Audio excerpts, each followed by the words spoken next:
So hello, everybody. It is me, Demetra K, and I am sitting here with Walter Lee Coulter of Cornucopia.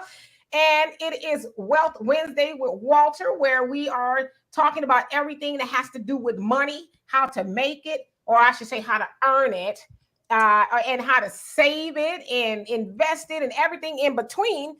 But today, specifically, we are asking the question, are two incomes better than one? And so, of course, that is going to be tied to, relationships and all that. And of course, we're going to be here taking your questions, answering your question. Well, not me, Walter is. I'm going to actually just be kind of sitting on the sideline moderating. But anyway, I should also say this is the Demetra K Show, where we promote Black love, knowledge, and understanding of all things that go on in the Black community to make us an even better people.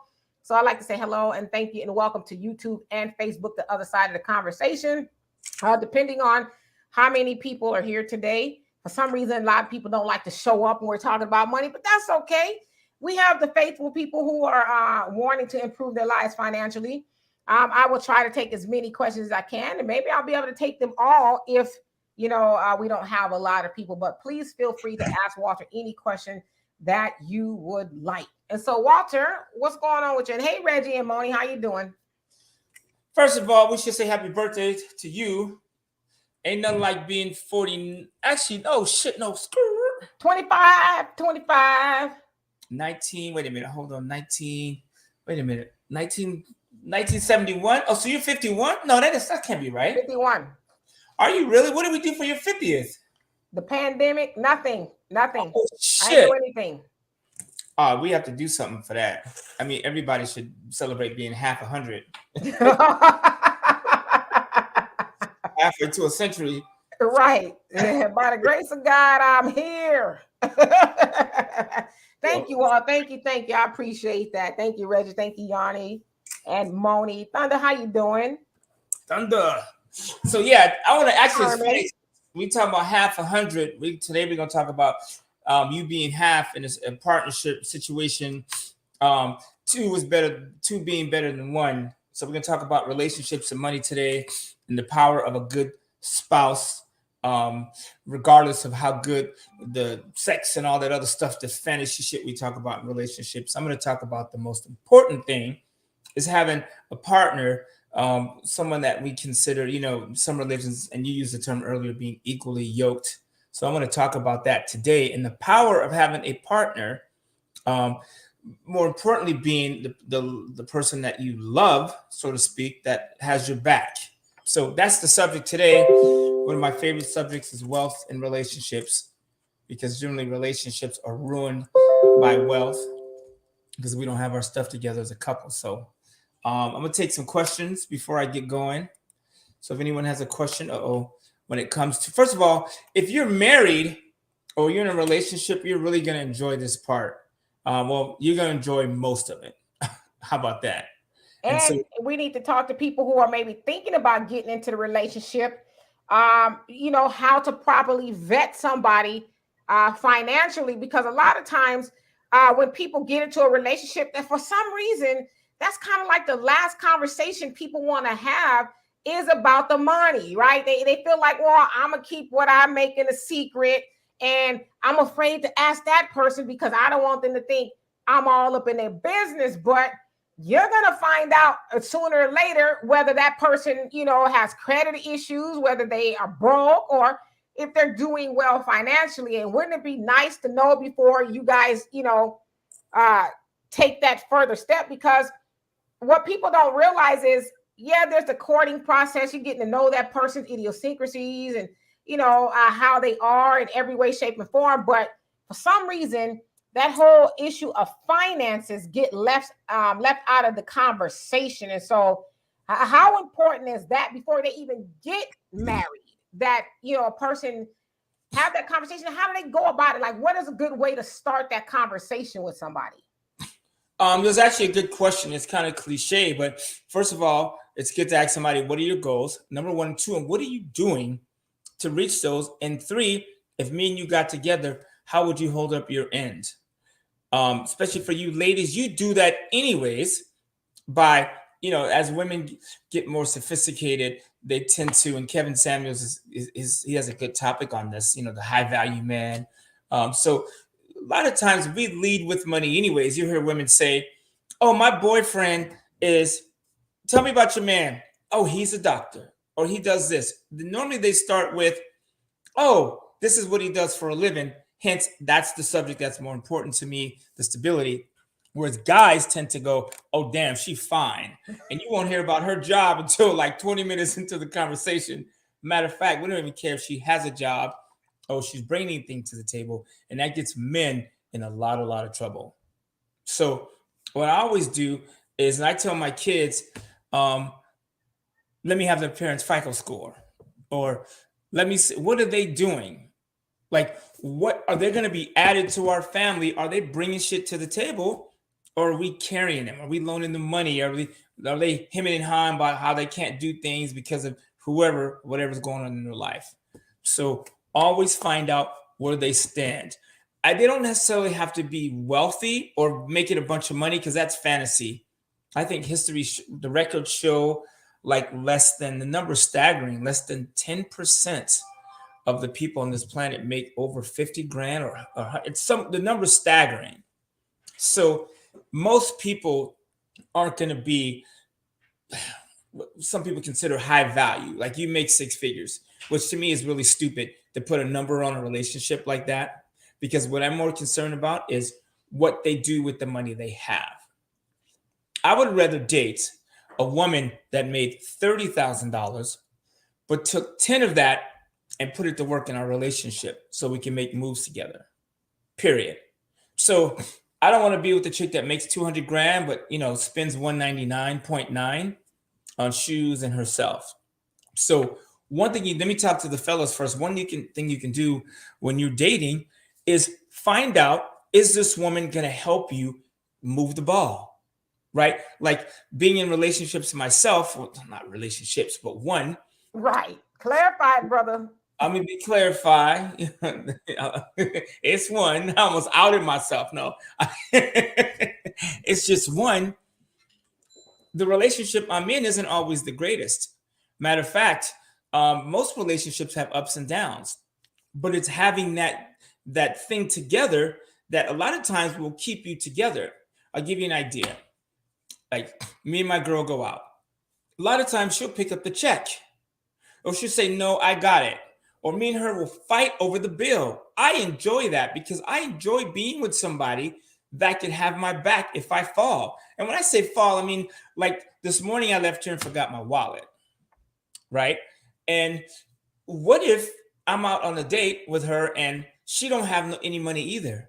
See, some women are cool with showing up to a date, no money, not even like the bill come, even if you're not going to get it, at least act like, you know what, do you need help with that?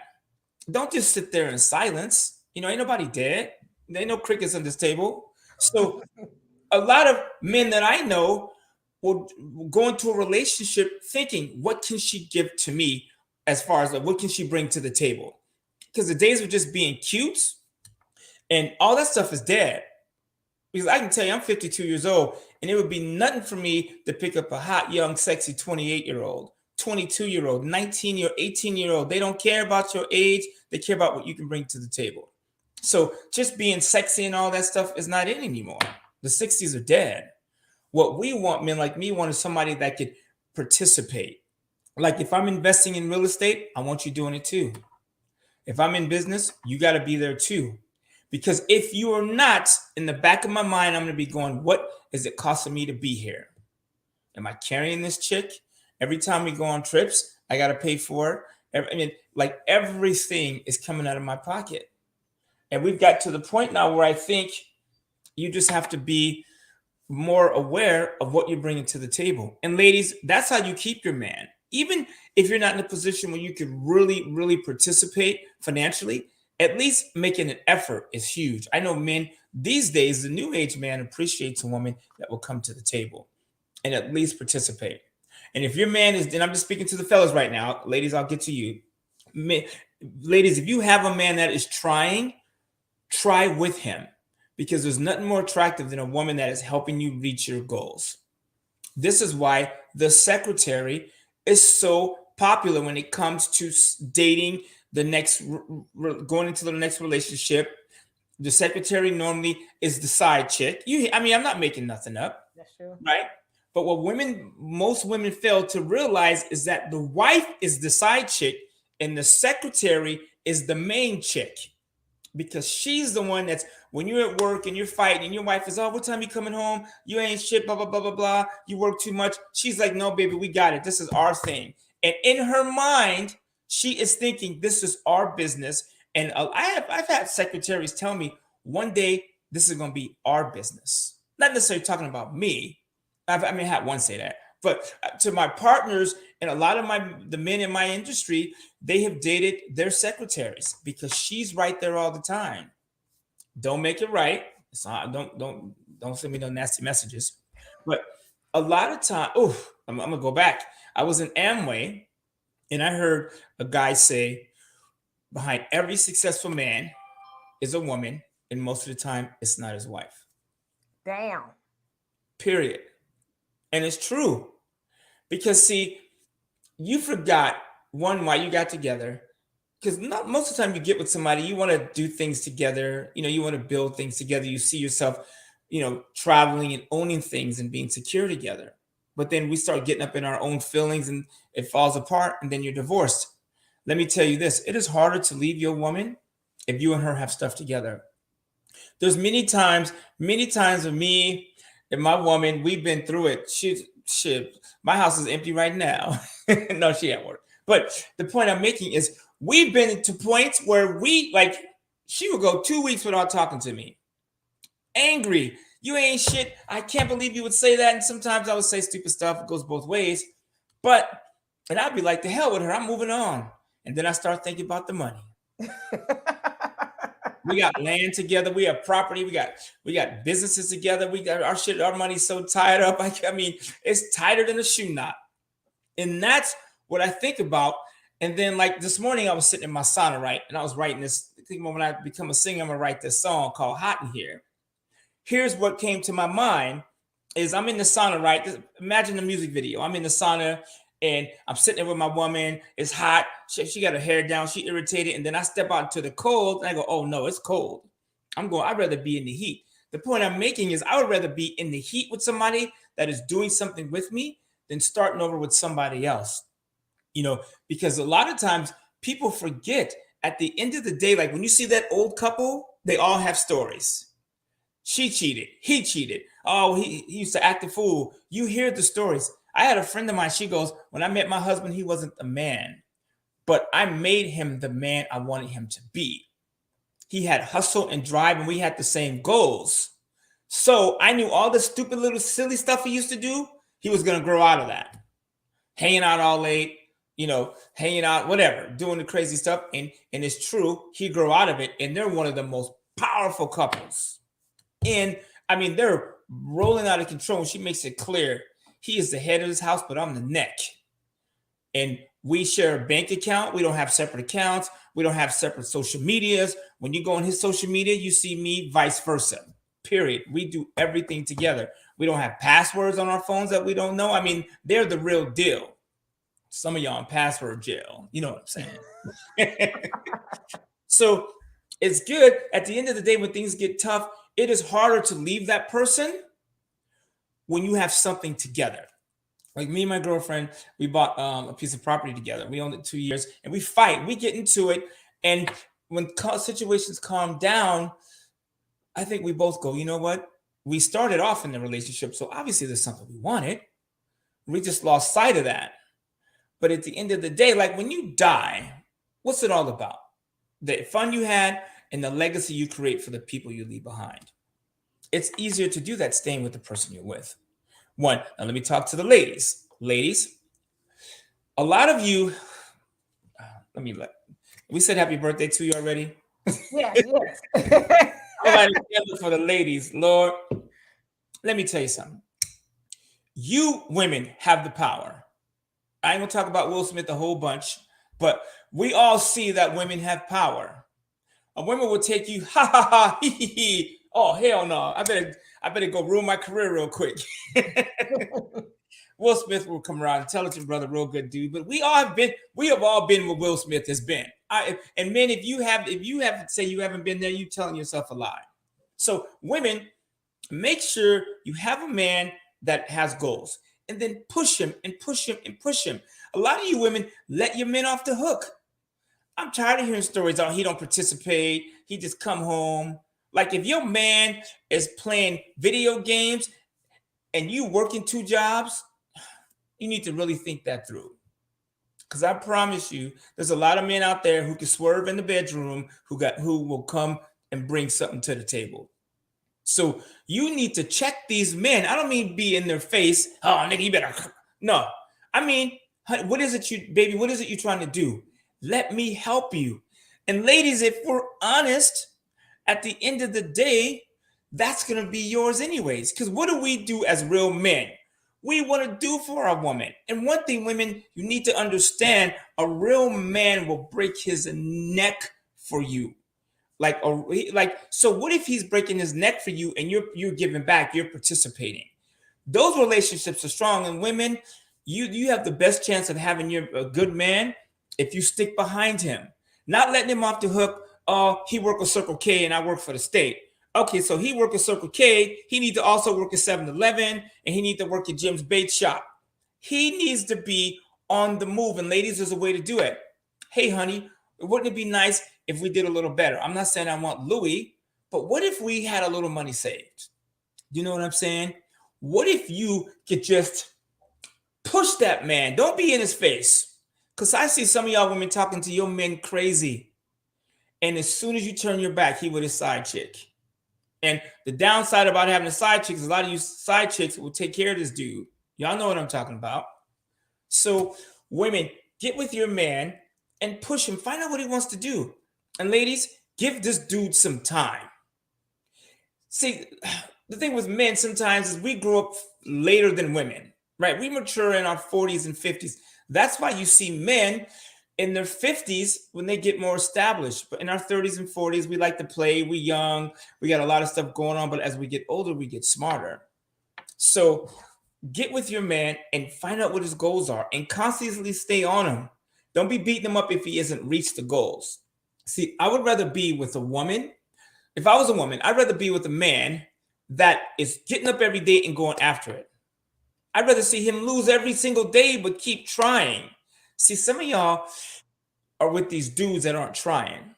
Man, if you holding up your part of the deal, you can work harder. And some of you ladies, take the fear out of your man. Just like the day of being afraid is too late. I would rather fail, be homeless, sleep in my car, knowing that I'm trying every day. You see what I'm saying? Versus, oh, I got off at 5 o'clock. It's good, babe. What's on TV? No, brother, it's lunchtime for you, mister. And that's the way it should be. It should be lunchtime. When you get home, like think about this. You get up, like today I was driving and I was in an Uber and we were going the opposite direction of traffic.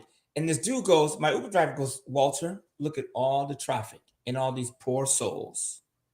I went, damn, this is the Uber driver talking shit about people driving in traffic, right? And I thought, by the time they get home, get to work and all that stuff, get back and forth, it's a 10-hour day. Then you spend 2 hours thinking about it. What if on your way home from work, you're on the phone, on your speaker, of course, not holding the phone while you drive, with your side hustle?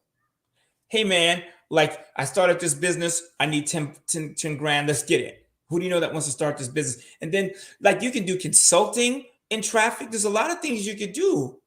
There's a lot of stuff you can get done on the phone if you put down social media and all that stuff. So ladies, get you a man and make him work hard. Don't kill him, but just like, and I think this is where women making dinner for their man, like the men come home and wait till your father gets, remember that? And dinner was ready. The house was clean. She would make the home because he would make the money. Come on. They were a couple. They were a power. So you need two people, in my opinion. It's harder to build wealth by yourself. Now, I hear people say, oh, I can do it by myself. That what that means is you dragging a suitcase. You got luggage. He or she are not doing their part. So, because I tell you right now, if my girl's bringing home 120 grand and I'm bringing home 250, And we go, that's 370. There's a lot we can do. Even if we were bringing home 40, I'm gonna break it down to Chipotle, Target style. My assistant, Asia, she's a model. I might have her come down here and say hi in a minute. We even heard her talking about money, and Target is paying $21 an hour, right? For real? I'm just like that's what I'm saying, right? Target is paying $800 a week. $840 to be exact. If I said to her, if you and your man, I sound like Medea, if you and your man made $21 each, that is $42 an hour. Like, think about that for a second. What's $42 an hour times 40? That's $1,600, right? 42 times 40 is $1,680 a week times, is that right? Yeah. Yeah, with two of them. $87,000 a year. That is 90. That can't be right. Let me back up. 40. Let me see. $21 an hour times 40 is $840. Times 2 is $1,680. Times 52 weeks is $87,000 a year. If you and your man worked at Target and brought home $87,000, you could live like a rock star if you did it right. Here's what I mean by that. You bring home $1,700 a week, whatever that number is, you bring home $1,700 a week. You say, hey, we're going to take $500 and put it away. And you live on the other 12, whatever the number is. That 12 that's left is still $60,000 a year. Do you know how many households don't make $87,000? See what I'm saying? So it's not about the money. It's about what you do with it. Men, stop blowing money on silly stuff. Women, you too. Every time you two get paid, just try this one time if you're in a relationship. The two of you take money, you get paid, and you put 10% of your money away. Do that 2 weeks in a row. You know what I'm saying? So what is that? That's 16. I still can't, that number, it don't seem right to me. I'm adding it up. So yeah, that is, take that $1,700 and you take $170, which is still not shit if you're really trying to build something, but take 170 and put it away for 2 weeks in a row. You got 340 in an account. And then you go, oh, you can see money. And then next week you do it again. You see what I'm saying? And then now you do it again, and now you got $700 in a month. Now, with $700, you can start a candle company. Mine is called Litz. Absolutely, baby. Last week we talked about starting a candle company, didn't we? It's on and cracking. So you can then start your business. And in 2 months, you have $1,400, that you get the point. And in 4 months, you have $3,000 saved. Do you know how many people in relationships don't have $3,000 to their name? It is embarrassing to be a married couple and you can't scrape together $3,000. You ought to be ashamed of yourself. So don't give me this stuff about you don't make enough, because you can go get a job at Target and you and your man can make $1,780 a week or $1,700 a week. You guys, a mortgage, Texas, even in California, a decent mortgage is $2,500 a month. Like, you could do it. If you took, you guys, come on now. If you and your man worked at Target, that's $6,700 a month. At Target. You know what I'm saying? What'd you say? I said at Target. Yeah, at Target. Lord, I hear a sermon coming. So the two of you guys per month are bringing home $7,000. Your mortgage is $25,000, and that's in a nice house, right? Texas, Pennsylvania, Ohio, Carolinas. You have a sprawl at $2,500. In California, you got a small. Actually, this house here you can rent for $2,400. 3 bedrooms, 3 bath. I got 4-car garage, gated community, $2,400. You see what I'm saying? And you can live well. Then what do you do now? You take another couple $100 and you each get you a car, something that's reasonable. And then you straight. There's no reason why the two of you can't make $21 an hour and live well. If you're making whatever this number is, and I still can't believe the number. I got to keep going back to it. If you were making $7,000 a month, can the two of you do well all day? The problem is the two of you don't never talk about it. See, one thing I do is, and if it wasn't for money, me and my girl wouldn't have nothing to talk about most of the time. And when I don't mean like, oh, just, hey, baby, what you got? It's like, hey, what's up with that property in Texas on the lake? Did they accept the offer or not? You know, or we drive out to Malibu and we're looking at these little still homes to put on a property. That gives us something to do, goals and dreams. You know, so, or hey, what about this house? You know, those of you know I'm in Texas quite a bit. She has a house out there. It's a shack. She made a mistake. And me and my son went out there, swept it, cleaned it, and fixed it. But that was a huge part of our conversation, is us saving her property and cleaning it up. That gives us something to talk about. So the more we have together, the harder it is to ruin the relationship. 1, 2, and then it makes our relationship stronger. I'll tell you, if you and your woman make $21 an hour, you could do well in this country. And if you live in Mississippi and you're making $80,000 a year, you in the big house. But the problem is you never talk about it. So make sure, and you guys, it is what it is. It's a conversation people don't want to have. Well, we don't talk about each other's money. Well, that ain't your man. Right? Somebody said relationship is a business. That is, amen, Mr. Sims, whoever you are. That is true. Matter of fact, I was talking to my buddy yesterday. His wife wants a new car. It's bad. Whew, it's off the hook. And she called and was like, here's what I want. Talk to my husband. And so he called me. He's like, my wife wants this car. I don't really know. We know financially. I said, dude, making your wife happy is a business. That is your business. It's keeping her happy. Your wife works 80 hours a week. She's running the businesses. That she wants that car. That's your job to get it for her. Like, you was on that fishing trip last week and she was at work. You know what I'm saying? That's a good woman. You understand what I'm saying? She's in the gym. She's working out. I'm like, man, listen, get her that car. But let's do it the right way, which is a whole nother subject, right? I love buying cars. So a relationship is a business and you treat it that way. Like, and this is a sort of subject in my house, but it's something we're dealing with. So my girl's like, I have this job. I make $100,000. And I said to her on her way to work, I said, you're giving up your whole week for $2,000 a week. Not just Monday through Friday, but Sunday night, what are you thinking about? Work. Right? Can we, go to the movies till 2 a.m. on Sunday night? We could, but I got to work.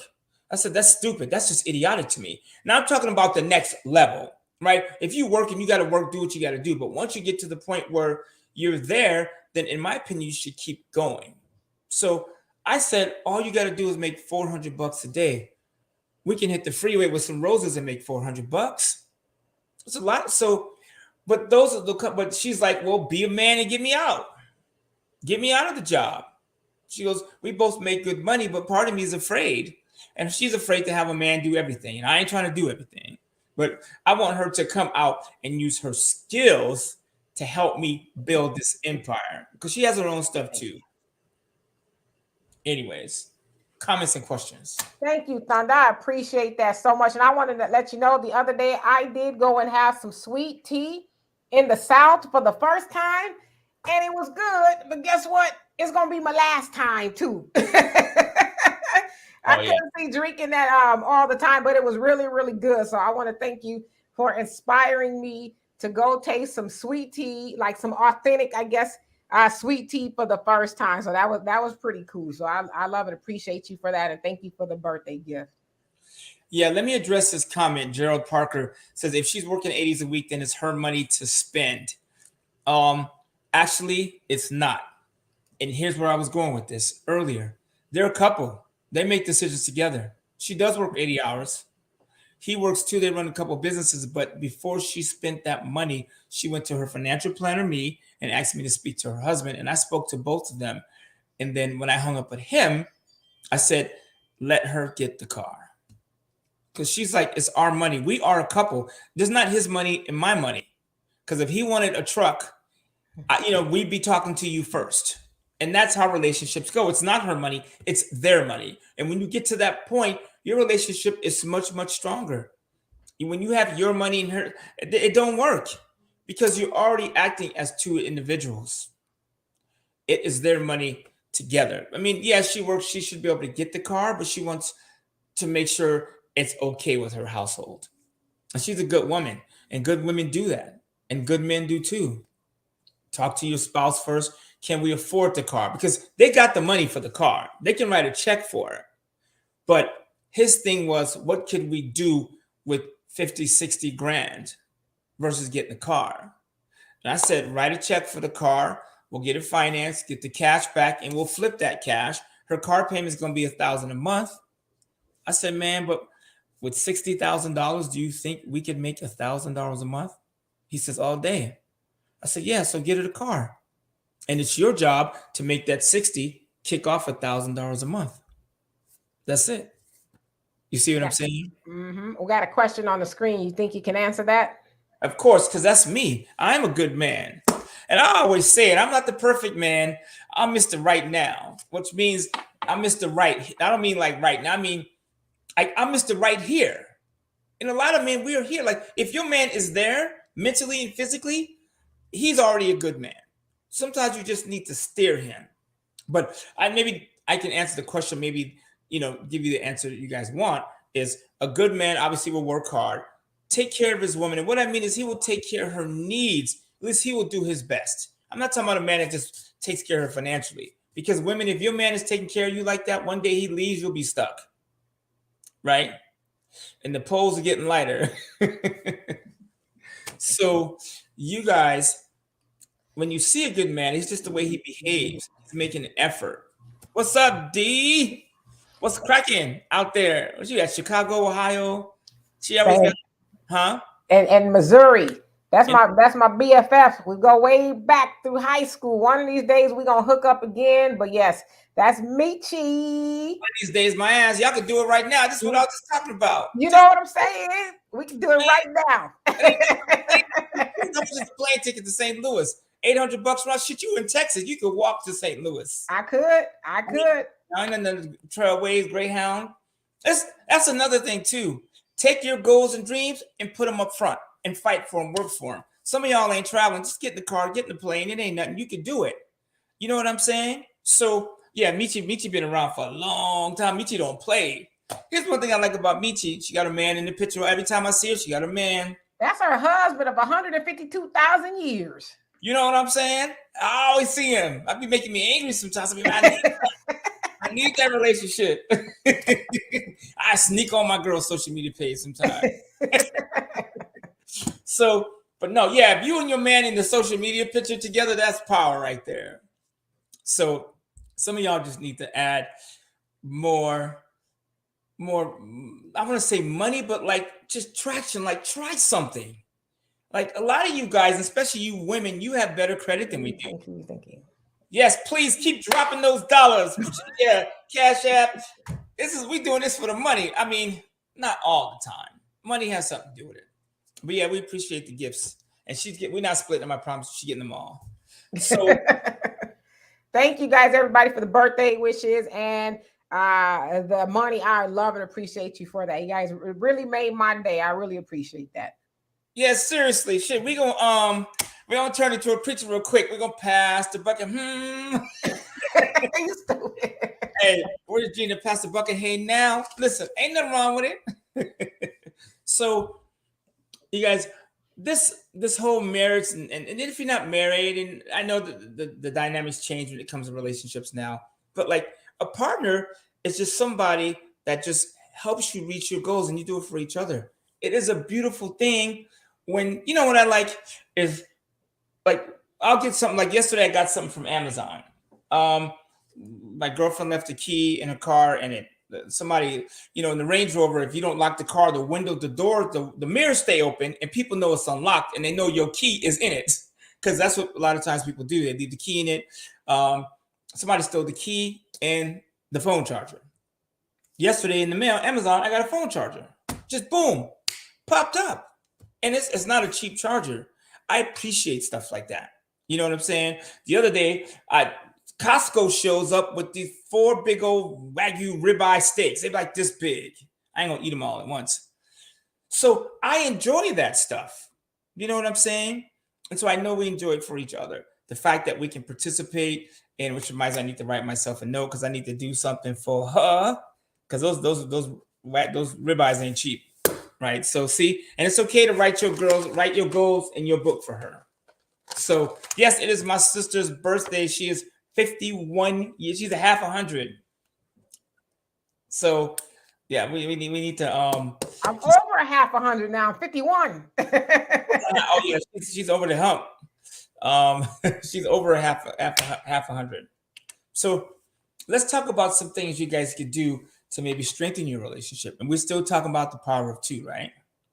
So let's say you get home at 5, 6. You should take some time off and be together. And now I understand more what quality time means. You two of you do something together. Then what you do is then you work on your side hustle to get you out of that position when you and your wife have to leave each other all day. I think it's sad to leave a warm bed with your spouse. Oh, I got to get up, go to work, brush my teeth, do all this stuff. And you watch your man or your woman pull off in another direction. And they're going all day. And by the time they get to really spend time with you, it's Friday night. And then Sunday rolls around and they're back mentally, their mind is at work. Right? Wouldn't you rather work hard as hell and have control of your time? See, a lot of you men, your women will appreciate this. Not that you got to pay for everything, but what if you can get her out of work? So one of my goals, and one of the reasons I work so hard, is I want to get her out of that job. Now, she makes good money, and it's hard to say, hey, quit your $100,000 a year job. That's hard to do. Even regardless of the money that I make mentally, for women, they like stability. And my income is not that stable. It's real estate, this, that. I got, even though I have multiple streams, it's not like that state money. You know what I'm saying? You're working for the states.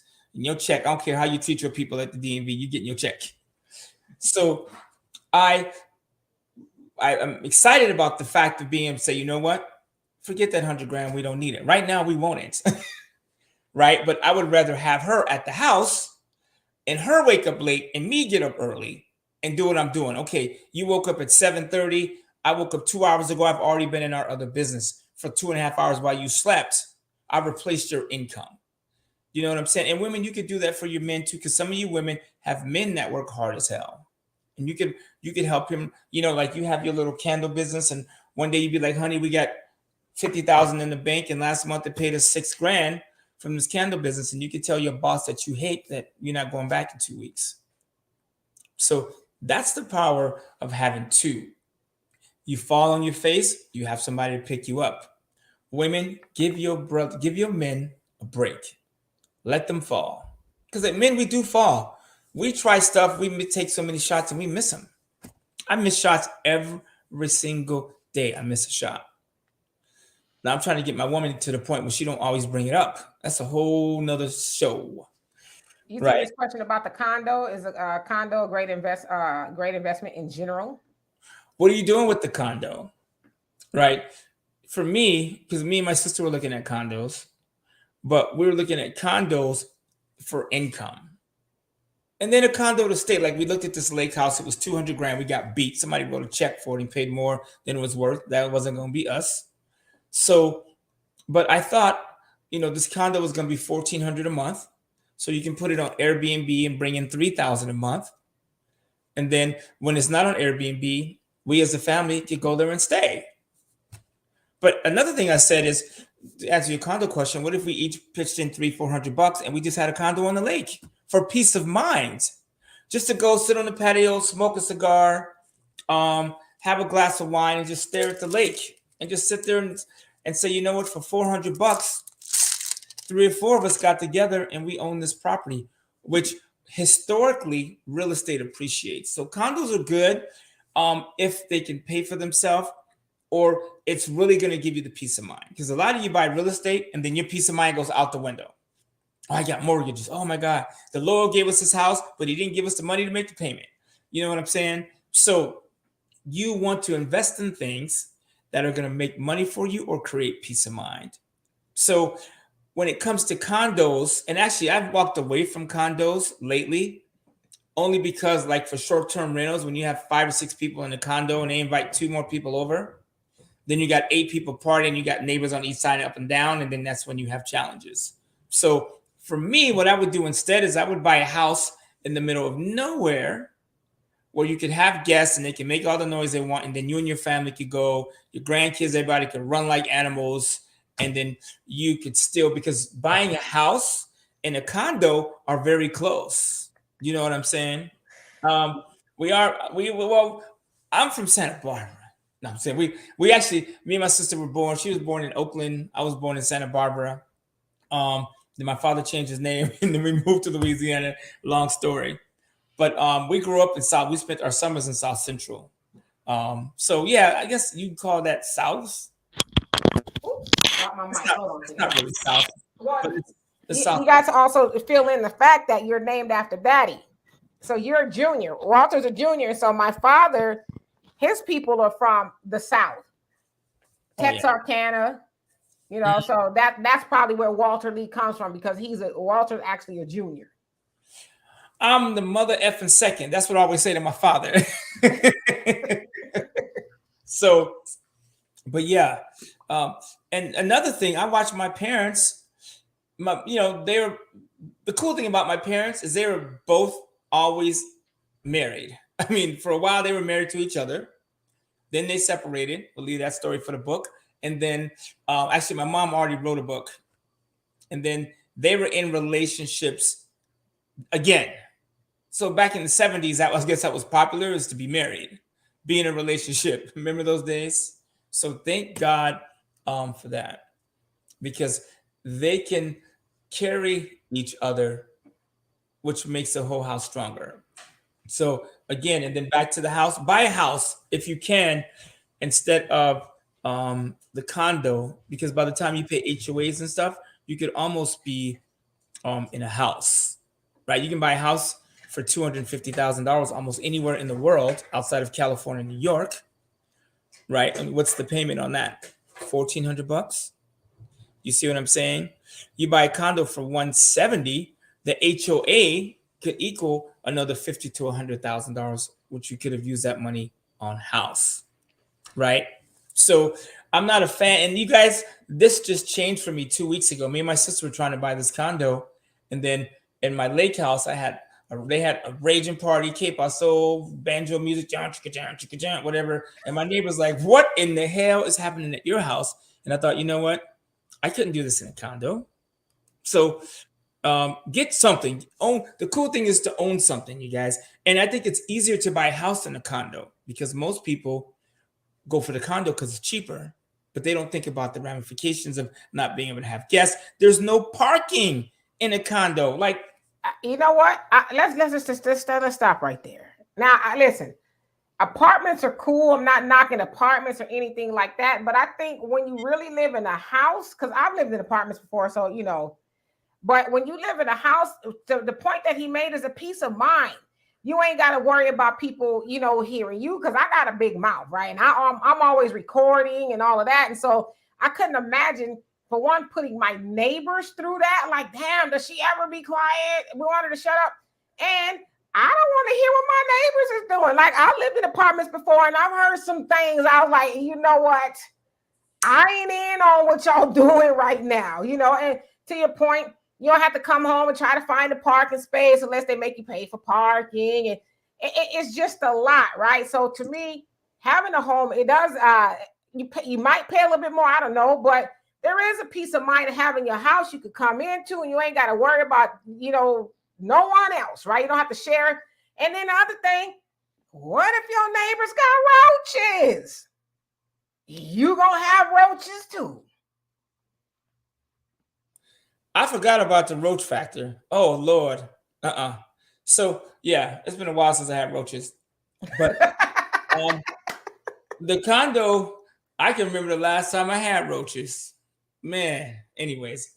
Yeah, that's horrible. So yeah, get the house. And first of all, if you guys have a house, you can have company, you can just parking. I have my assistant that lives with me. It's not one of those situations. I'm looking for her. I don't see her, but she's gonna be down here in a minute. I just want her to say hi. But because next week we're gonna talk about young money. I got my man Thomas over here. He's 19 years old. You want to say what's up, Thomas? This kid is 19 years old. So young. He's one of my son's best friends. Right? Their hair is the same. They accent is the same. Right? I got kids everywhere. That's zombies. Where she go? So this is, speaking of a house, I want y'all to say hi to Asia. Hi, Asia. Sister, right? So she is. You guys haven't met before? Yeah, you guys met. No? Okay. I've seen Asia. I've come to the door a couple of times and she would come down and let us in when we couldn't figure out the combination, but Well, she's wearing our shirt too, our Verbal Earth shirt. So Asia is our 7th child by default. So she has her own clothing line. It's up, right? Asia Monet. How do you spell that? ASIAMONET. Monet. AsiaMonet.com. So we started a modeling agency. .net. Oh, and guess who her manager is? It's a wrap. I'm telling you, you can start a business in 20 minutes. Here's why I brought her down, because she doesn't have her own business. I've been working her to death. But the fact that we live in a house, we can park her car, she can close on it, right? And we can make all the noise we want because we don't have neighbors over here. Matter of fact, my Chinese neighbor loud as hell. It feels like a condo sometimes. So anyways, next week we want to talk about young money. I just wanted Asia to come down and say hi. You can go to her website, Asia Monet. She models. So if you know somebody needs a model, she does websites. She knows a little bit about everything. So we'll have her back next week. All right, you free to go. And she camera shy. I don't get it. But so yeah, when you have a house, like the parking alone, like go into a condo, right? And invite 20 people over. It's not happening. They parking down on Sepulveda, right? Or they parking on the I-95 or Farm to Market 1097.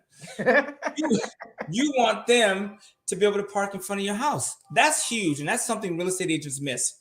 The noise factor.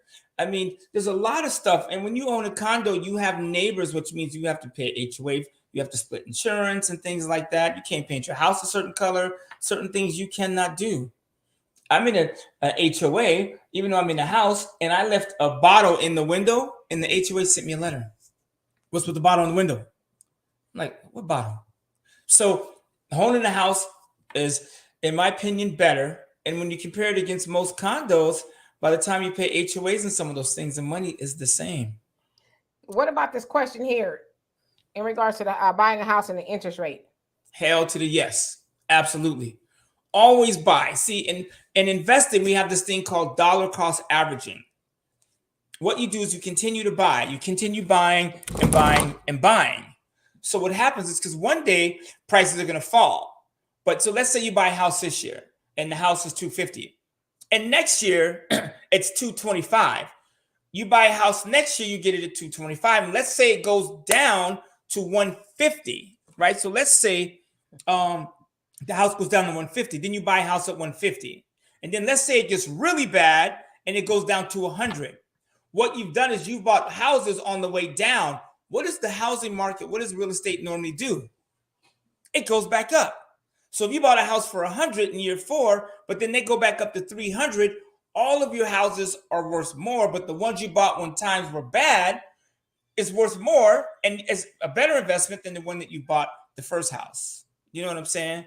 What is that? GOAs or the devil? Oh, HOAs, yeah. Oh, HOAs. Uh-huh. They can be. So you have to always keep buying. The problem is with people, they try and time the market. You can't do that. Because there are people that, I can leave that up there real quick. I want to address this. This one here? Yes. I'm going to address that like with a prolonged effort. But I'll come back to it. So leave it there. What the hell was I saying? I get sidetracked by some of these comments. But let me address this. I'll just old age. Don't feel bad. So what? Oh no, I'm 52. I ain't that old. But see, you guys, Mr. or Mrs. Sims, I don't know what it is, but a house is a lot of work. You know what's more work? Is having your landlord tell you he or she is selling the house and you need to find a house in this market. Like, you guys, we need to like elevate. We need to elevate. Since when is something good not hard work? A house, like people say, well, if you have a big house, who's gonna clean it? My maid, goddammit. My maid, or like, I mean, shit. I got a supermodel living in my house. She helped me clean the house. My woman cleans it. Who's gonna clean it? How about the people that visit? You know what I'm saying? Some of you guys have an extra room in your house, and you can put a housekeeper up there and give her $100, $200 a week, and she can stay there and keep your house tidy. That's what we used to do. You see what I'm saying? So a house is a lot of work, but damn, of course it is. Like, it's funny. We go to work every day. We get up, isn't sitting in traffic hard work? A lot of work. You know what I'm saying? What's up, Sam? And thank you so much. I got the cash apps and everything. Thank you so much, brother. I love and appreciate you for that. Yes, please keep on sending those cash apps. We love it. So it's hard work, but what is harder work to me is explaining to your spouse that you gotta move or that you don't own a house. Because like you guys, I'll tell you what, the pandemic has been a blessing. I tell you, it is a blessing. Thank God I love chaos. I love chaos and confusion. The more chaos, the confusion, the better financially we become if we're ready. How many people get rich during down times? Lots. Think about this. My sister would tell you financially, she's better off than before she's better off now than she was before the pandemic. And I went through a whole lot of stuff within the last year. You know what I'm saying? We're gonna leave Al out of it, but Al come around one day. You see what I'm saying? We still holding up for you, brother. So the worst times are, the easier it is to make money. Because everyone's scrambling, no pun intended, like roaches, for the exits when you turn the light. But the people that stay behind, oh, this house is going down, I'm gonna buy it. You see what I'm saying? Like, times are hard. That's when it's the easiest to make money, because people get scared and then you get clean up. I love chaos and confusion. It's the easiest time to make money. So yeah, house is a lot of work. You should have 10 of them. And I'll tell you this, you guys. Right now, the housing market is hot, but here's what I think our government is going to do. I think if the housing market cools down, they will support it. TARP, remember TARP and all those things, NAFTA, what does it came from it? Even the I don't know, the housing program, NACA, whatever it is. NACA, yeah. Yeah. So, and I want to talk about vacant lots. Thank you, Brother Muhammad, for that, because I can jump on that next. So the housing market continues to go up over time. So just get involved. The thing is to keep buying them, though. You can buy a $200,000 house with 5% with 10 grand. You can swipe 10 grand off a credit card and you can put it down for a house. Me and my sister had this conversation all week. You got good credit. Get the money, put it in your hand, and then take some time to think about it. You can always give the money back, right? Some of you guys have good credit, but you're afraid to use it. You can swipe that credit card and use that money put down on a house somewhere, and now you got a house. You can put it on Airbnb, VRBO, Bookies.com, and there's a lot of companies that will help you. Now you have an income stream. So, yeah, and then vacant lots, brother. Let me tell you this, Muhammad. I'm going to give you guys my next move in real estate, and I'm going to tell you what I'm doing. Here's why I like vacant lots. Like right now, we have a vacant lot in Joshua Tree, right? 5 acres, blah, blah, blah, blah, blah. Been empty for a year. Right now, we are putting these little pods on it. Like there's a company called Steel Blocks for $50,000. They make this house. It's all glass. It's a 1-bedroom suite. And Joshua Tree, these little homes rent for $250 a night. To buy this house, it is $50,000. With decent credit, you can pay $500 a month and own this house. They will drop it. The house is already ready. They just drop it off. And if you want, they will tie it to a foundation. For $500 a month, you can have something that will pay you $250 a night. Some of these deserts, like Gatlin, Tennessee, Joshua Tree, some of these places have a 70% occupancy rate. Let's say you were only getting 200 a night. Times 20 nights is what? That's $4,000 for something that's costing you $500 a month. So if you had a vacant lot and you had 4 properties and you were paying $500 each, so that's $2,000, right? But if those 4 properties were paying you $8,000, you paid $2,000 to the bank, and you keep the other $6,000, $72,000 a year. You do that on top of your target money, so you got your $70,000 a year plus your $87,000. You at $150,000 a year using your credit. You guys, you could do that in 6 months. In 6 months, you can do what I just said. I don't care how ratchet your credit is or how many roaches in your basement of the FICO score. You can fix your credit, not have people take stuff off that is really yours. I'm talking about build. Get you some of these, and there's a lot of these manufactured home companies. I'm trying to get the glare off my face. Some of these companies, they're making these homes, these manufactured homes, these like shipping containers. You can put them and rent them out for $200 a night. Some of you guys have water near your house, lakes. If you own a piece of land next to a river and nobody wants the swampland, you take one of these homes and put on there and put a fire pit outside and put it like a water tank for water, put your little propane thing for heat, get you some little solar panels from Harbor Freight, and you're getting $200 a night for swampland. You understand? Like, seriously, there are people, if you go to Airbnb, some of the most rented out homes are in the middle of nowhere, nothing. They take a piece of land, put a fire pit with some views, and they're making $5,000, $6,000 a month. That's it. Now, Donovan, I'm answering your question again and again and to the again. What do you recommend for those families who never use their VA? Use it. You can use your VA to buy up to 4 units. Here's the problem with VA money. And I'm gonna step on some toes, but it's the truth. The shit was given to you. And that's the problem.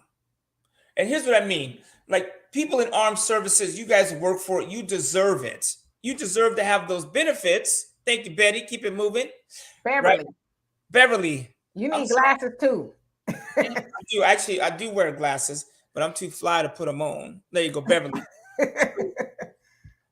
If the problem with the VA is it was given to you. And I'm not saying you didn't work for the military because you did your part to protect this country, but it was a benefit. So a lot of times when someone gives you something, you don't use it. If you had to pay for that VA benefit for 20 years, the military said, hey, we're going to take $1,000 a month out of your check. And then you're going to have a VA when you leave. And we're going to back you then. That VA will be used. The problem is people, they have it because it was given to them, so they don't really value it. Because you're telling me the government is going to back you. You buy a house, the government is going to back you up. They're going to co-sign your loan, and you still don't own shit. Give me that VA. I'll take it. Give it to me too. I'll take it. Shane, a lot of you guys have military benefits, and you scared as the roaches when the light's about to pop on. It is fun. I don't know who started talking about roaches. Me? Oh, because of roaches. You guys aren't using it. Don't make no sense to have some of you guys have pensions and VA benefits. You know, with the VA, you can buy a 4-unit house. You move in one VA, one house, and you rent out the other 3. Now, if you have a partner, if you got to be at work, then she can run it. Do you see what I'm saying?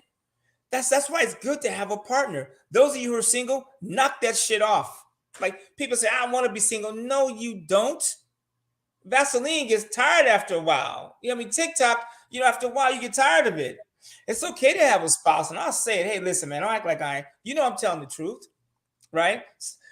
Get you see, one thing when I go out and I see couples, they don't always have to be the most glamorous. They don't have to be Mr. and Mrs. Brad Pitt. Actually, his wife is a little bit older. He's like, the hell with this. I'm just getting me a woman that's just cool, right? Him and Keanu was like, we just want peace. So the two of you get together and you build something. Like, I'll see couples that are just chilling. They're just like laughing. They're calm. I like that because they are working together. That's why you need somebody. People say, I don't need a man. Yes, you do. Stop lying to yourself. You do need a man and you need a woman because you need somebody to help balance you. And sometimes your woman say, oh, don't do that. You know that ain't right. Don't do them like that. Call that man back, right? You need each other. And besides, if one of y'all working at Target at 21, two of y'all got 42. 42 bucks an hour in a household is a lot of money if you know what to do with it. But you couples, you need to turn off social media. You need to. Because you turn on social media, he got this, she got that, and half the time they lying. Right? And all the booty and all the... Most of the time they lying. Yeah. You can't turn on social media without seeing somebody walking to the camera, and then what's that thing they do? Pop it, pop it, pop it. Like, come on now. It's like, damn, every time I'm afraid to go on social media sometime. It's called twerking, Walter, twerking. Oh, twerking or whatever. I mean, like, damn. Come on, women, put some clothes on. Like, we don't want to see. Oh, okay, we want to see it, but like your man don't want us to see it. My God, like, come, like, it's okay. I get it. Some of you guys don't feel loved enough, so you put your booty out in the street, but that ain't cool. Like, some of y'all need to, like, let me slow down. This is a G-rated show. But some of y'all, your love lives would improve if you would just work harder. I know when my stuff is on 100%, and for my girlfriend, that's making zero mistakes, but whatever, things are better in my household. And you guys, you know you're telling the truth. When you're doing your part, your household is calm. Because it's hard for a woman to nag you. Women nag. I mean, they ain't gonna never stop doing that. I get it. But it's harder for her to nag if you are doing everything right. See what I'm saying? So, yes, you do work for those benefits. But here's what I want to ask people. Then why do you stop working when you get the benefits? It don't make sense to me. You work like Rihanna to get them, and then you get them, you don't do nothing with it. And you guys, per capita, Black people, there are a lot of us in the military, a lot of us at DMV, a lot of us, like if you walk into a state government office, there's going to be Black women all over the place. And y'all got pensions and all kinds of things. But when you go to these real estate conferences and you start to see more Black women, matter of fact, more of them than us, but we want to see more of us. You guys use those benefits. Use those benefits. You've got a VA and you don't own a house, shame on you. Because I can tell you, with Joe, man, y'all got Uncle Joey up in the house. Joe taking that shit. I guarantee you, all y'all Black people that voted for him, blue no matter who, blindly, I'm not saying he's all that bad dude, but you know, when you put Democrats in the house, you get socialism, period. And I don't care what you say. Joe Biden is looking for a way to pull those benefits because they're running out of money. His new deal or whatever it is, the deal with America ain't working. He's looking for cash. And he's bringing over every time we get into a war or another country, except for Black ones, get into an issue, we bring them all over and pay for them. So those benefits are at risk, you guys. I told a really good client of mine, hey, you got those military benefits. You're getting all that money per month, no matter if you leave the house or not. One day those going to end. I promise you. And they may not end all at once, but they're going to cut them. You're getting $6,000 one month. Next month, you're going to be getting $3,000. And what you going to do about it? Beat up Joe? Because right now, he's sitting behind closed doors looking for money. And you got all these people with all these VAs and all these government pensions, they ain't doing nothing with them. And some of y'all go to church and believe that if you were given a gift and you don't use it, that it will be taken. What is the difference with this one? And we do work in government jobs. And that was something I don't know, that the government did to give Black people a chance to get on their foot more. I don't know if it was part of equal rights, because you see, especially in the 80s and 90s, the government offices are full of Black. Like, look at the TSA. I mean, like, you want a comedy hour, go to these, take 2 laptops in one bag and go to the TSA. You have Pat Williams cuss you out the TSA. But we have those government jobs as Black people, but we're not doing anything with them. And you guys, you realize Black people, we are number 2 as far as wealth in this country. I think it's you that sent me the documentary. Yeah, there's a documentary. I sent it to quite a few people, and I knew there was going to only be a few that responded. It's just the way it is. But yeah, it talked about how Black people are actually rising in regards to becoming millionaires. And so the documentary is basically like these people who started businesses throughout the pandemic. I try to find the name. Actually, it was Brother Phil who sent it to me. Brother Phil sent it to me with African Diaspora News Channel. Most of you guys are already over there, but if you're not, go subscribe, African Diaspora News Channel. But he sent it to me, and it was basically talking about how Black people are, making a go of it, becoming millionaires by, creating skin products and real estate and just you name it. It is almost like, not almost, but it is that of Carter G. Woodson, Miseducation of the Negro, where he says that we need to take it back to basics, right?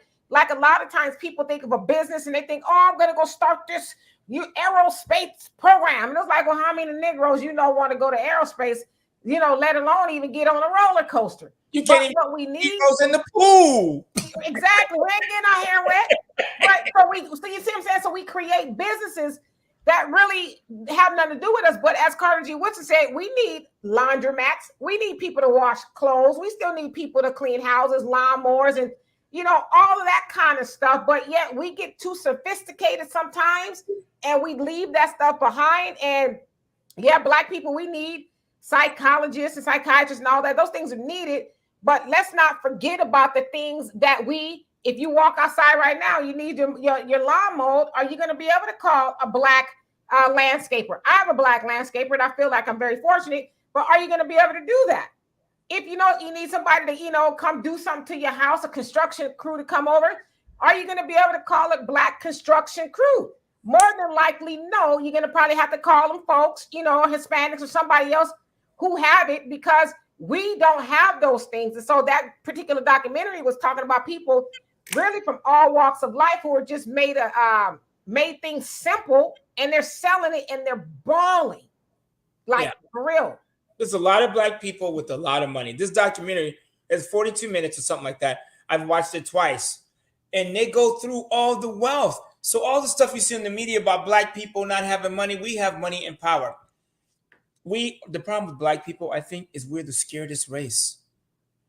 We have been through slavery and this, and we still go through stuff. Even right now, we have a president in office that makes it clear that we don't give a damn about you. Even though you voted for me, we ain't doing nothing for you. Some of y'all still chilling. It makes no sense to me.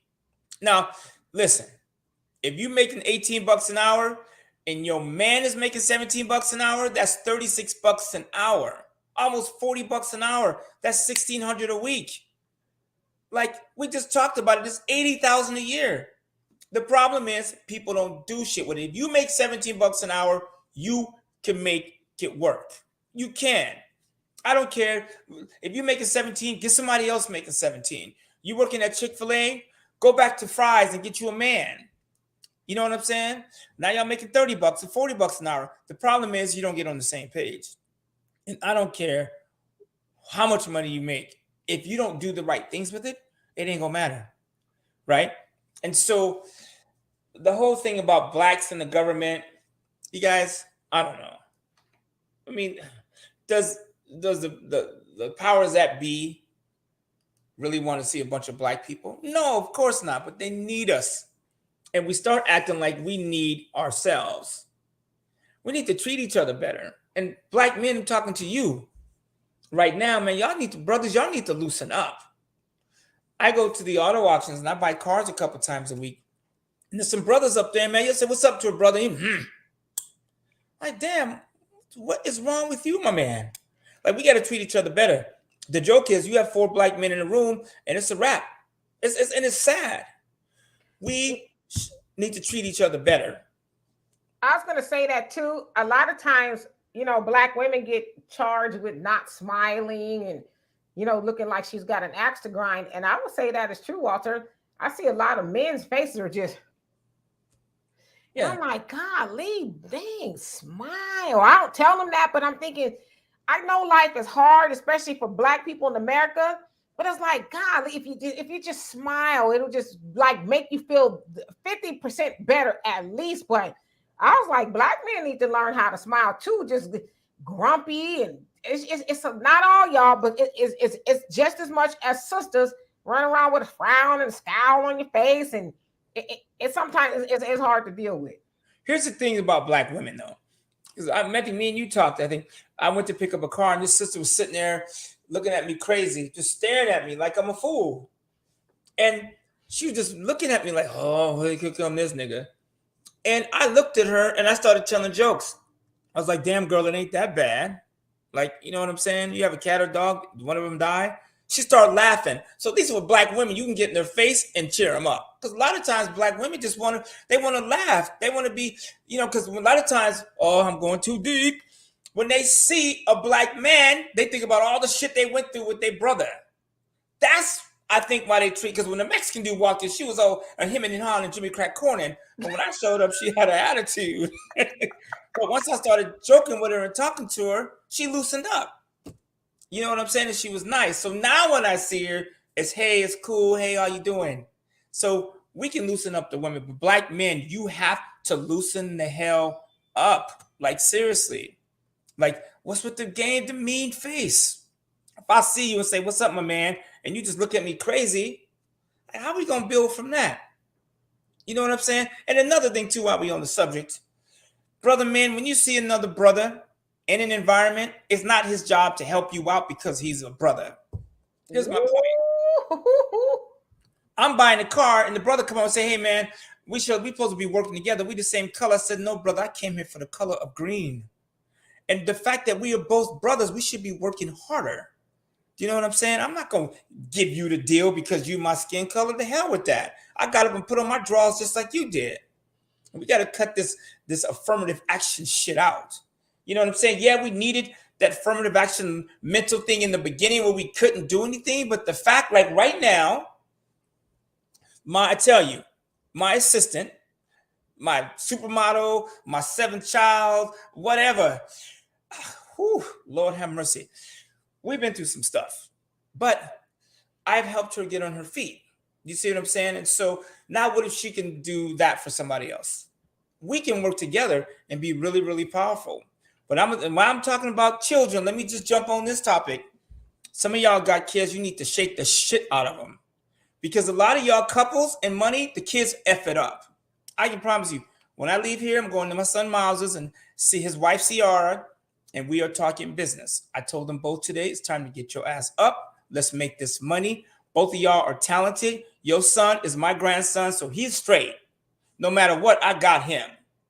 We need to, as a family, get going. See, some of you feel like you can't say shit to your kids. And if your kids ain't moving, hustling, if they're not up before you and in bed after you, they are not doing it right. Period. If you got hot running water and you are a child, you winning. If you got a roof over your head, you are winning. Period. You are winning. And here's why I brought up Asia earlier. We joke around sometimes, and we joked last week about starting a candle company, and boom, we got a candle company. When I met her, she was like, oh, I want a model. I was like, do you want a model or do you want a model? You know what I'm saying? So now I was like, you put your website up. It's do or die. Put the site up. The site, you can go to asiamonet.com. The site is up. And she's wearing our stuff. So we can push each other, and don't give us you guys stop giving these kids slack. I know millennials feel like, oh, our parents sucked. So what? My parents suck too sometimes. And if your parents were perfect, they wouldn't have had you. Period. So we need to hold everybody accountable. And couples, stop letting your kids split you up. Oh, mama said, oh yeah, tell her come here. Y'all need to work together. Period. And there's so much power in being. See, here's the thing. As a black man, when I get out the car, at first people will judge me. It just is what it is. It's society. You know what I'm saying? The clutch purse, all that stuff. But once I open my mouth and they see what I'm about, they're like, oh, I've had people say we love black intelligent men, assuming that we are not intelligent. Considering we invented almost every damn thing on the planet. That's a whole nother show. So we need to act like that. And what's up, Tess? My daughter-in-law over there. You still my daughter-in-law? I think she is. I don't know. We working on it. I know my son can be crazy, right? It take two crazies though. Both people crazy make crazy. No, it's true. Couples don't want to discuss money because one, their self-esteem is in the way. or one, they don't know if they're going to be together long term. I don't know. There's a lot of reasons, but I think when you go in a relationship, you should say, hey, here's where I stand financially. Because they're going to find out sooner or later. And wouldn't you rather them find out up front? If she's with me for the money, then she's with the money. Ain't nothing wrong with that. I used to be like, I want an attractive woman and I'll pay for her. Women are like, I want stability, right? Isn't that what you guys want? Stability? Women, I got some super fine friends. And I have some sisters in my life that are walking here and the men all pause. They are fine. Young, I'm talking about done. I mean, it's a wrap. But I know a lot of them, I was telling you, I got a Mexican girl too. I had a lot of people, but they men aren't what? Ooh, I want to be careful. Be careful, brother. Tread lightly because they might be watching. And a lot of women do this, date for stability, comfort. I had one of my friends say, oh, he doesn't start tripping. He's cool. He just laid back and he happens to be financially very stable. So women have no problem leaning on stability at all. And there's nothing wrong with that. I know that if I pull up in the Range Rover and I get out in a suit and there's 3 women and I'm attracted to them, that one of them is going to give me time. At least give me a second, because she sees what she thinks is stability. So there's nothing wrong with that. But once you get with that person, she needs to bring something to the table too. And vice versa. You guys stop letting your men off the hook. Make your man take the shot. And black women, white women, Mexican women, women of all races and ages, if you got a man, and let's say your credit is good, but he's a hustler, the two of you get together. Because in the black community, especially, I see a lot of women with good jobs, and the man is a hustler. They're in their 70s. The house is in her name, but he's a hustler. Even though he contributed, she was the stable one. She put everything in on paper, and then the problem is sooner or later they get to tripping. And it's unfortunate, right? So we just need to put our money up front. Me and my woman talk about money all the time, because I want to know where she stands. And I can tell when my woman gets irritated, I know something's going on with her money. If she makes an investment and it's not working out, I can then say, hey, you know what? Let me help, because I know what's going on with her money. You know what I'm saying? I don't think she minds me telling people the story. You know, she bought a house in Houston with a partner and it didn't work out, and the partner's just still trying to figure it out. And so she's stressed like crazy over this house that she can't get rid of. So me and my son flew out there, drove out there, cleaned up the house. It was, you remember, 8 hours round trip. The 2 days after I was killed in the car. But I saw her attitude lift up. When her man came to the rescue and said, you know, don't worry, baby. I know you stepped in it, but that's what I'm here for. I'm going to make sure that I do my part, that, you know, lessen the blow and see if I can save it and do that. But that's what, and I want to say this about my brother. And I know my dad is, if he's not watching already, he'll eventually watch. He's going to see it. And I want to talk about Tay. This is my niece, her game. I won't tell it all, but I'll tell you guys the premise in just a second. One thing I love about my brother, and both of my brothers, I have a younger brother and I have an older brother. Actually, I have 3 brothers, but Walter and Jeremiah specifically, is regardless of what is going on, they know how to be men in their relationships. My sister, you know, she's my sister-in-law, but I refer to her as my sister, Elena. I don't ever see, I rarely even see her drive. When them two are in the car together, I rarely see her drive. My brother drive, and they go, you know, all over Vegas to California, like every other weekend, and I never see or hear about her driving. Walter's the same way. He's always in the driver's seat, and they know how to take the lead on stuff. My younger brother, he came out here and bought a house within 30 days. He came out and did. He says, I'm doing it to make, you know, situation for my family better. And guess what? I'm going to make sure my wife has a house so we can have houses and we can build a legacy for our children. But I say that to say that, you know, Walter learned from my father, who is a man's man, who's owned and operated his own business for his whole entire life. I tell you guys a story all the time. He worked for Ferrari, and the guy accused him of scratching the car, wouldn't give him his money back and all that. And my dad said, from that point on, I would never have myself in that position where another man will be able to determine whether I eat or not, or able to take care of myself or my family. And so Walter has learned those traits from my father, you know, and I tell people all the time about Walter, don't let the suit fool you. Walter can get under any car and figure that stuff out and figure out how to fix it and all of that. But what I will tell you too is Walter does his part in making sure the women in his life feel like that, whether it's his daughters, whether, you know, it's his granddaughters, whether it's me, you know, and I drive Walter nuts. But I know that he would be there for me in the time of need. So I would just say, you know, big ups to him. And like I said, my younger brother, the same thing. And it's easy to do. It's easy to take the step. There's a lot of stuff I do I don't want to do. I don't. But it's just, I think when you try and help people or you take care of your part, they're there to take care of you. Right? And so it's easy to do when you take your whatever you're dealing with and put it to the side. Your fear, worry, doubt. Just, I think people can appreciate somebody that's trying. And you guys right now, speaking of couples, and some of y'all in relationships and they ain't gonna make it. I get it. Damn. I mean, come on now. Some of y'all in a relationship, you need to go. Ain't no saving it, right? No Private Ryan here. Don't take 4 people get killed to save one dude. I mean, sometimes the relationship needs to go, but when you go into a new one, going it the right way.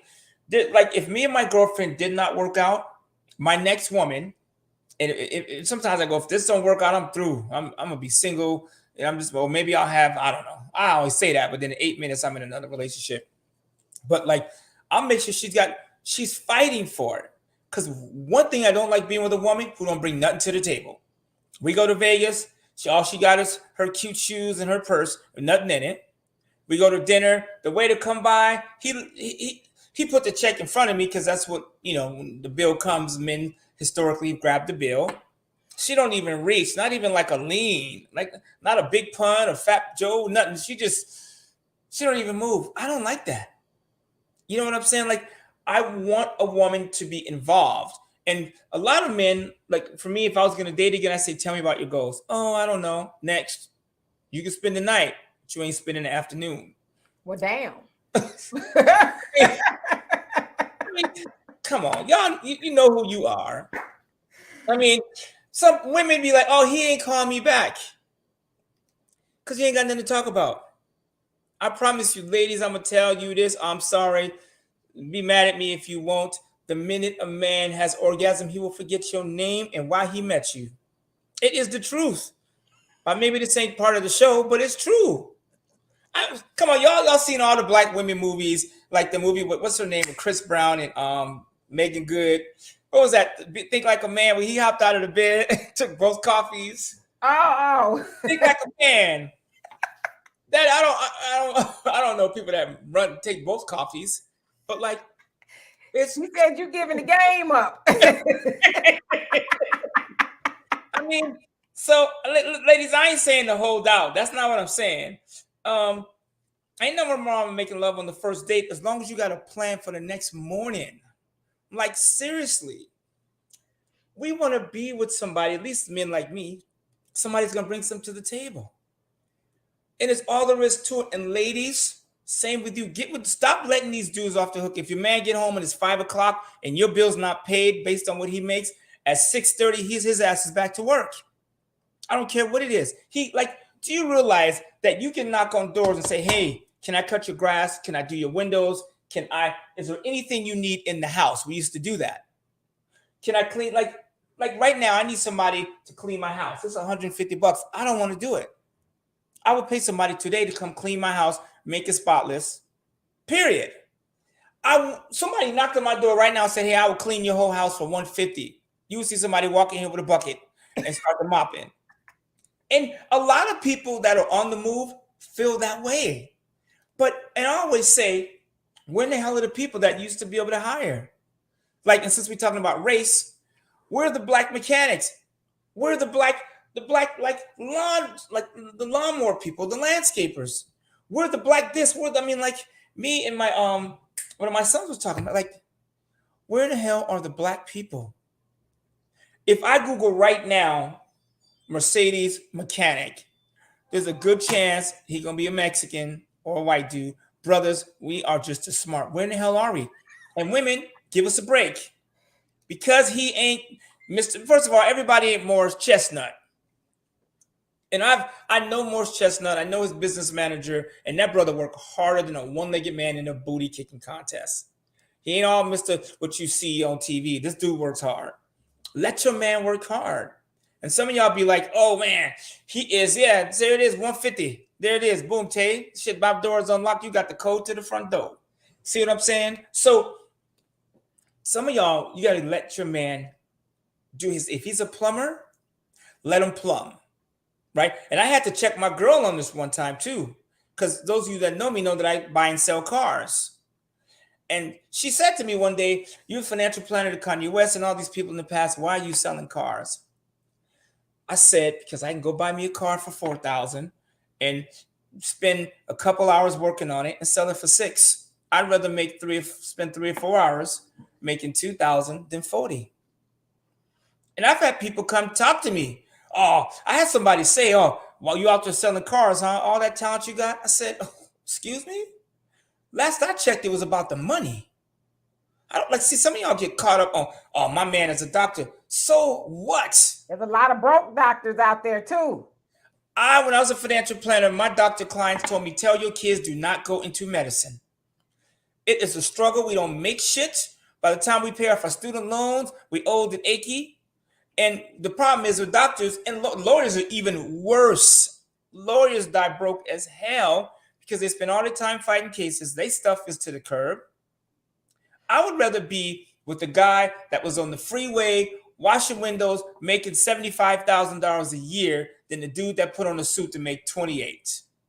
So some of y'all need to cut this titleitis out. Like, stop watching these black movies where, he's the suited man or he's Mr. Suave.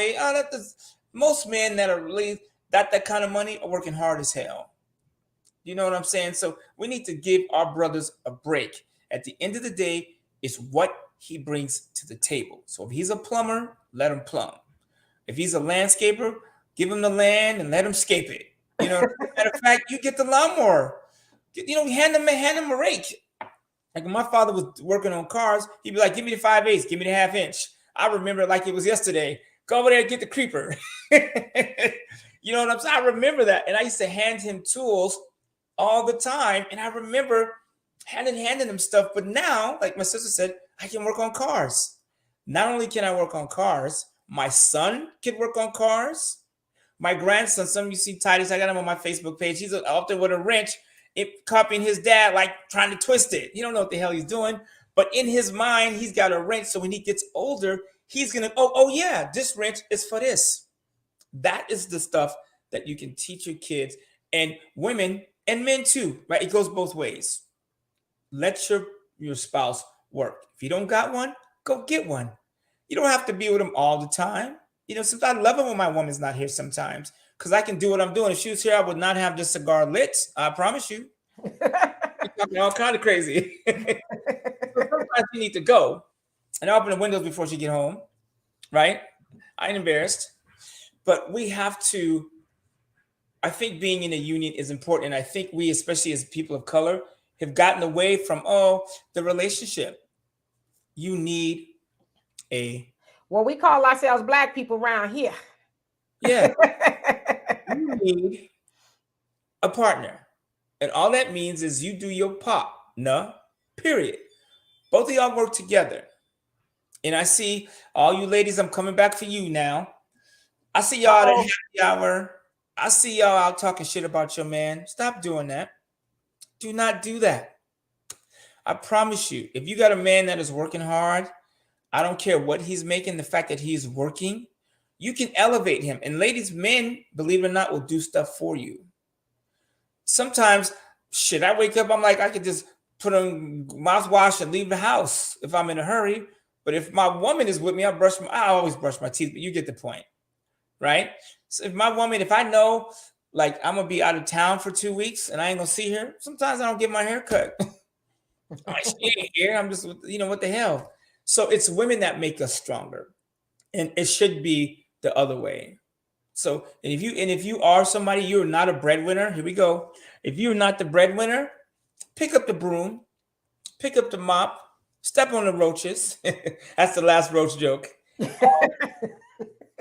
It's okay to make the home. Period. If you have, and there's nothing wrong with the one income household. Let me be clear on that.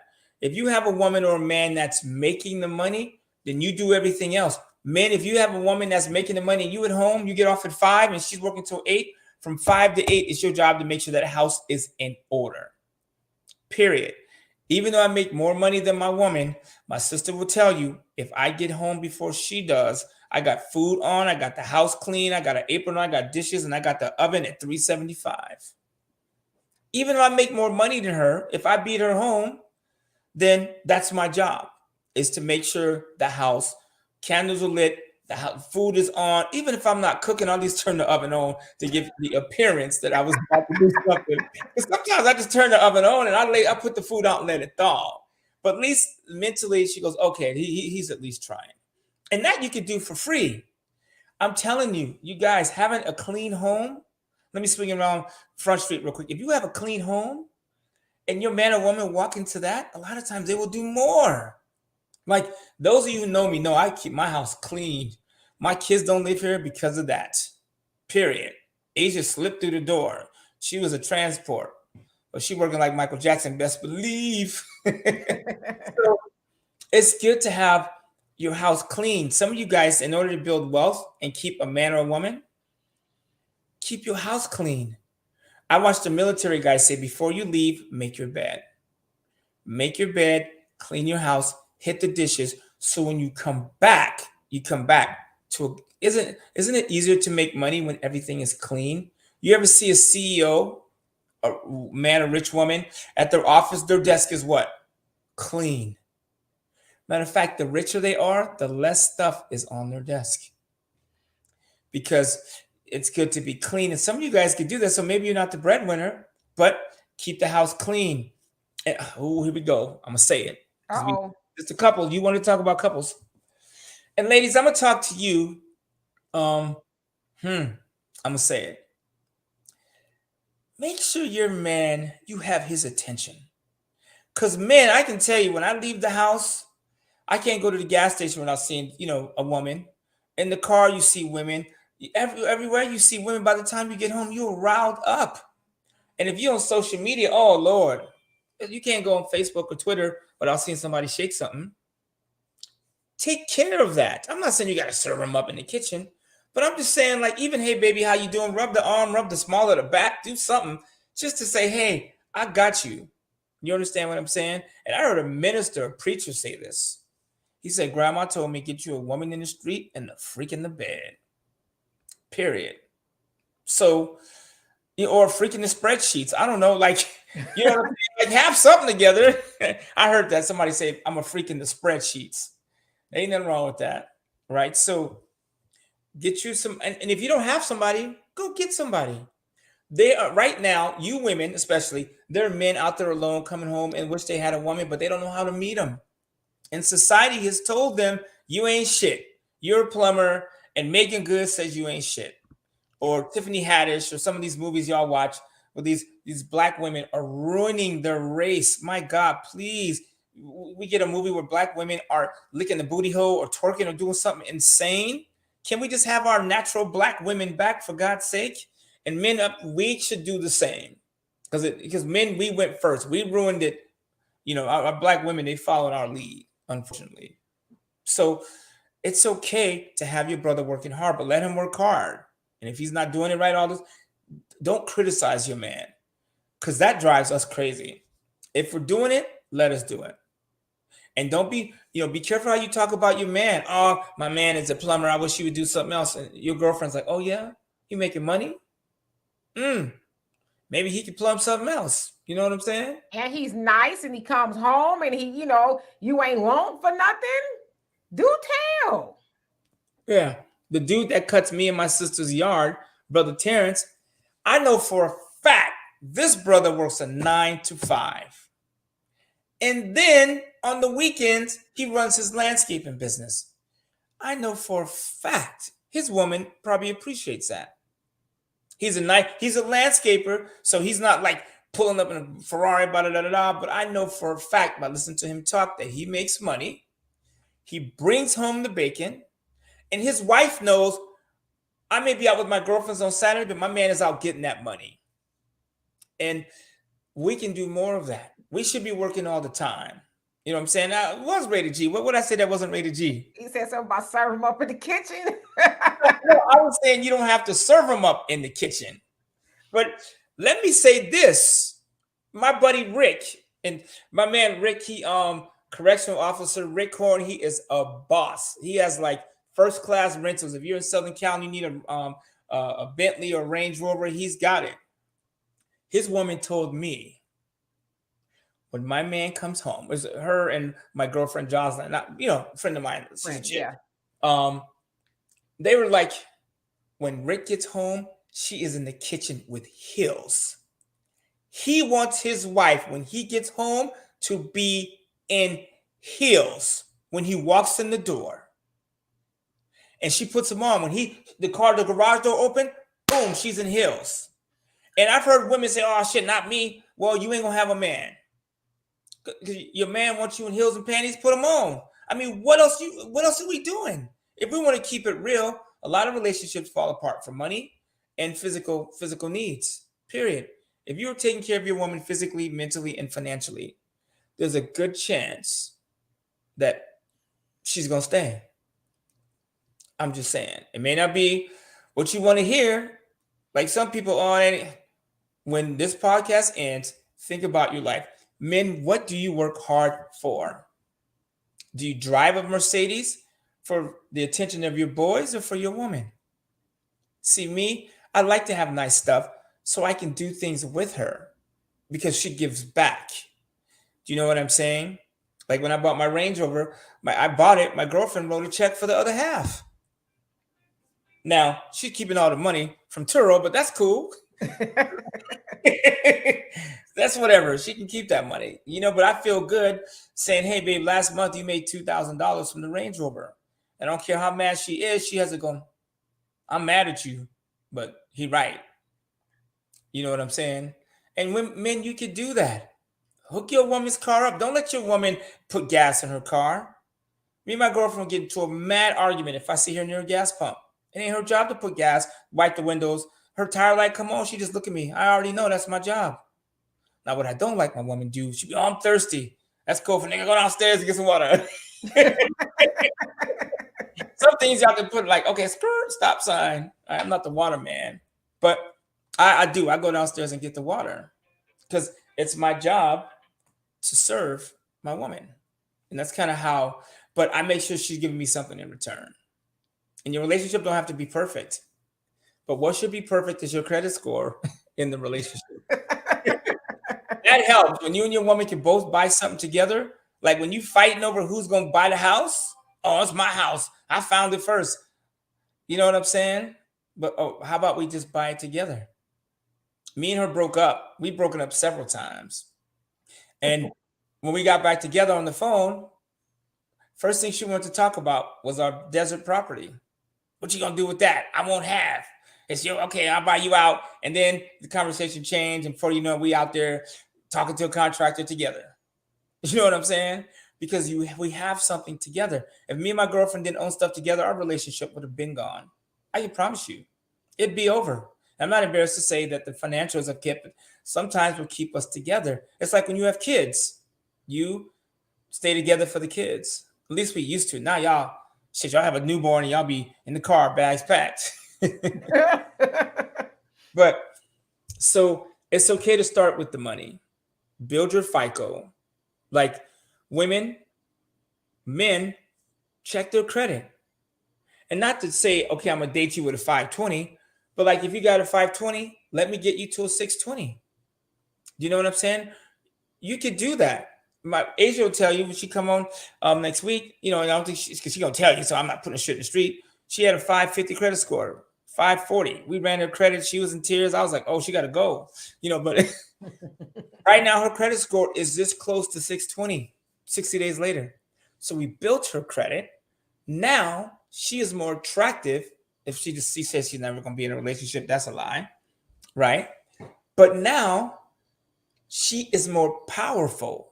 You know what I'm saying? So, and I'm not her man. That's not where I was going. I was just saying I'm helping her, right? Tell you got a 687. That's good. You can do a lot with a 680.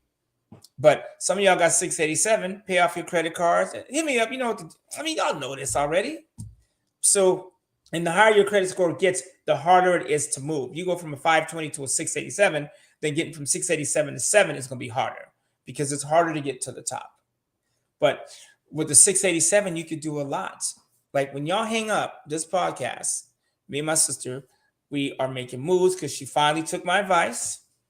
It's about damn time. Went to Navy Federal. Last week we talked about Navy. Was it last week? We talked about Navy Federal on the show. Boom.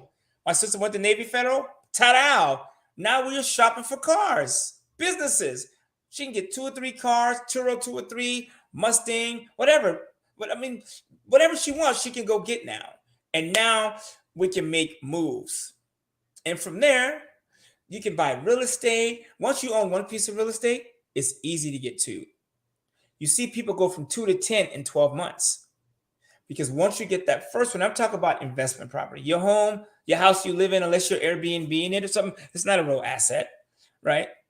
I rent the house I live in. It's cheap. I can't buy a house for what I'm paying, but I own the rest of the stuff. So those things pay here. So when I do decide to buy this house, the income from those properties pay this mortgage. And it's easier for me. Here we go, fellas. It's easier for me if my shit is together to meet a woman and say, hey, the mortgage is covered. Everything in this house is paid for and under control. I don't need you. I want you. Come on, brother. I want you to pitch in. But at least the stuff, like, I don't give a damn how pissed my girlfriend gets at me. She gets mad at me. And I stopped drinking. And a lot of it had to do with that because it's harder to get into an argument when you ain't drinking. But she knows for a fact she can walk in this house, everything's taken care of. Lights, utilities, she ain't saying utility, gas, she don't know how much the cable bill is, none of that stuff. But we go on vacation, she's the first one to buy the tickets. Or we go to a restaurant, I have to fight this chick for the check. And that stuff, I can sit in bed and we can go through stock options. Remember that, D, before Joe Biden took office? We all be, me and my sisters, my brother, we all be texting each other and all, buy this stock. And me and her be in bed, like checking our stocks, and you should get this stock and you should get that stock. That shit is cool. I enjoy that. That's fun to do. And it's easier to do if you're both trying. So anyways, make sure you guys Venmo my sister. I know it's hard but that's why we do this every week. Every Wednesday. And you guys, I thought about doing a boot camp, but can I just be honest? I've done these boot camps. And I get, unfortunately, if I have 1,000 of us brothers and sisters watching it, the boot camp, 20 of y'all show up. I just said it ain't worth my time. Not at the moment. I'm just being honest. I mean, remember that boot camp I did on Saturday? I did 2 boot camps on a Saturday, all Black women, not one man on the podcast. Some of them did something. But I was like, damn, I gave up my weekend to plan for this. My son was planning, writing. You was helping me. It was like a bunch of us doing this podcast. And we as a people, for whatever, the money's not sexy enough. But you know what's sexy? Is telling your man, I got you. Or your girl, I got you. I'll end with this. I was in Amway, and this dude, his name was Brad. He had a brother. I can't remember his last name, but he had a brother. And he said, I leaned over to my wife. He goes, baby, all the bills are paid. Everything is paid. We got money coming from the left and the right. We are debt free. And he said, it was like she took a horny pill. This was on stage. He goes, everything's taken care of. I was like, that is power. And maybe that's not you right now, but some of you guys could do it. If you would just stop and write all your stuff down and get with a professional. What I mean is a professional that's actually doing it. All the shit I talk about, I'm doing every single one of it. I'm doing it all. And Deep, my sister, tell you, I've lost millions of dollars. I've been through some wild shit when it comes to money. But I learn from it and I get back up. And that's the cool thing about finance is you can ruin your credit and rebuild it. And my sister would tell you, people have ruined her credit. Me and her bought houses together. Whoo, shit. I remember. So, um, working together to build, and you only have to get going a little bit. Matter of fact, here's a gift. Actually, it's not a gift because you need to pay for it. There's a book by Jeff Olson called The Slight Edge. Best book I've ever read. Slight next to the Four Agreements and Think and Grow Rich, blah blah blah. But The Slight Edge is one of the best books I've ever read. Inch by inch, little by little. That's it. And I don't care what it is. If it's finances, if you save $10 next week, you can save 30 the week after. And you keep saving, you keep saving. Before you know it, you guys, I can tell you, if you have no money in your bank account and you start saving $100 a month, in 12 months, you'll have 1,200. And you can start a candle company. This candle costs $5 to make. It's $20. You can start a business with $10, $100, $15. I can go to Alibaba right now and buy 100 of these lighters for 50 cents each. Have Tay put my logo on them and sell them for $5. I mean, like, seriously, if you're not making money, it's your fault. There's no reason why you should not be making a shit ton of money. But you just got to work. My sister will tell you, me and her talk about this all the time. But now she's got money, she got capital, she got more cash. My sister can go out right now and get the car. I think we're looking at the Mustang, right? That Mustang I sent you, the 5.0. Buy it. She can now write a check for this car, put it on Turo. Her payment might be $400, but Turo will pay her $1,500. She keep the 11. She do it twice. Now she got $2,200. Now her mortgage is paid. Bam. It's just like, it's that simple, you guys. There's no other math. Good credit. Get you a couple whips. I was gonna say whip them out in the shape or get them out in the street. Get them making money, and now you got cash flow. That's it. And then you build your credit. Get you a piece of vacant land and you put something on it, put a fire pit, and let people pay you $200 a night for something you're paying $500 a month. Those two things will have anyone on this podcast free in 6 to 12 months. I promise you, because I did it. And the key is you just got to make a move. And, Walter would tell you that I don't want to say scary. I've been scarier in the past when it comes to my credit and stuff. But, I was like, you know what? It's either do or die. If God forbid I'm not successful, as long as I don't die, I can start over, right? And so that's why I just decided to make a move, because I don't want to just be getting money, piecing money here and there together. I want to be able to say, okay, this is working well, and I'm not stressed out about things because, what do you say, Walter, about stress and sleep and whatever what's your tagline? Oh, peace of mind is the best interest rate? And it's something about it's hard to sleep or something. Oh, well, my slogan is we create peace of mind because it's hard to dream if you can't sleep. Period. And that's it. You work and you work and you work and you try different things and you guys build a team. Like your spouse is a team, but like, I have somebody upstairs and I got my son's, one of his best friends in the garage. I give him, for every car, he gets a certain amount. I don't deal with the cars anymore. He gets them up and boom, I go buy him. He fixes up and he sells them. And his son is not out there because his son is away at school on a full ride scholarship due to him, having excellent grades and stuff. So he's away at school. When he brings his ass back in the summer, he's going to be out there too. I promise. You already know it. So build you a team. Your first team member is your spouse. If you don't have one, get one. Everybody got somebody that's trying to get with them. Everybody do. Come on now. I don't care how big or small you are. Every time I turn on the TV, I see Lizzo and the big girl anthem or whatever they got going on. Every single one of them got a man. You know what I'm saying? So there's no excuse not to have a woman. Get you one or whatever it is you like. Get you somebody. They don't have to be perfect. They just need to be for you. And women, especially, stop listening to each other. See, man, we don't do that. My boy can be like, oh, man, you need to cut her, go, she ain't shit. We're like, man, you losing your mind. Women, you will let other women have you cut your man loose. And then you turn around and she with him. Okay. Man, Easy E said it best. You running him off. Nah, I'm sleeping with your friends or whatever. I ain't gonna use the word he used. But like, don't talk. Don't talk to your women about your man. keep your stuff in your house. If he's trying, help him keep trying. If you out at happy hour 4 days a week, chances are you in the wrong place anyways. The bartender, he got a woman too. So take your ass home and go build your partnership. Go match. Facebook has a dating app right now. I didn't know they have this Facebook dating thing. I mean, damn, everywhere you go, they have a dating app. You talk to 100, all you need is one. But when you meet that one, turn the app off, please. I don't want to see you on the app after you're in a relationship. Or hell, women, you know, when you go into the grocery store, do your hair, you know, get cute and put on a little something and walk through the grocery store. Does it every time? It really is. Like, ladies, when you go out the house, no bags, no pajamas. Fellas, no, keep it tight when you leave the house. My God, some of you walking past Mr. Right because you got a bag on your head. Stop it. Look crazy. Like when you leave the house, be tight. People say, I'm just going to the store. In line behind you could be your future husband. But he don't want to date a bag lady.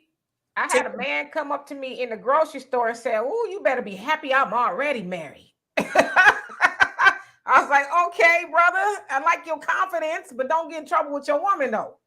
Yeah, so anyways, that's what it is. Go out, get you somebody that is worth, my buddy Mark always says, she got to be worth the squeeze. When you squeeze her, something come out of it, something positive. You know what I'm saying? Energy, work, something you're going to do together. There are a lot of single people out there because they feel like they can't maybe get the right person. Just give it a shot. Like, wouldn't it be nice just to be old and have somebody to talk to? You know, hey, how you doing? Let me rub the head or whatever. That's our way of making love. I just rub your head and we lean on each other. Pastor Bengay, baby. Pastor Bengay. Walk slow together. So it's been fun. I will see you guys next week. My phone is ringing off the hook. So y'all can hit me up. They got my Facebook. Some of y'all, a couple of y'all hit me. When you hit me, come correct. Coming with no shit, no magic spells and no potions. And I get it. I made a comment. You can save $10 a week and get the party started. I was just kidding. $10 a week is a kid's party, right? If you're a grown ass man, you need to be able to put at least $300, $400, $500 somewhere every month. And if you can't, go out and get a side hustle and put that away. That's what it is. So. All right. So yes, thank y'all all for being here. We love and appreciate you. Walter will be back next Wednesday. I, along with Donovan and my daughter, will be in the Dominican Republic. But guess what? We are still going to broadcast and do our shows as soon as we get over there and get set up. But Walter will be back on here next Wednesday, bringing us some knowledge and everything. So if you guys have something y'all want to talk about, just hit one of us up and we'll be more than happy to cover it. So anyway, y'all, we love and appreciate y'all. And Donovan and I will be back on here on Saturday with Tamara Sheely Johnson. She's running for the Senate in Georgia against Ralph Warnock and Herschel Walker. But that won't be live. Unfortunately, we're going to record it, pre-record it. I don't know. I'm thinking we're pre-record it. But anyway, stay tuned for that. And I'm going to work on bringing somebody who I feel is very, very, very interesting in the larger scheme of things. I'm going to talk to West Coast Cam. He said that he would come on this show and, bring us some of his knowledge from his book, War in Your Heaven, which is a really, really, really good book. So I'm going to talk to him and see if he'll come on here on one of our live shows and have a really good conversation with us. But until then, we love and appreciate y'all. You guys have fun and stay safe. Peace. Peace. Okay.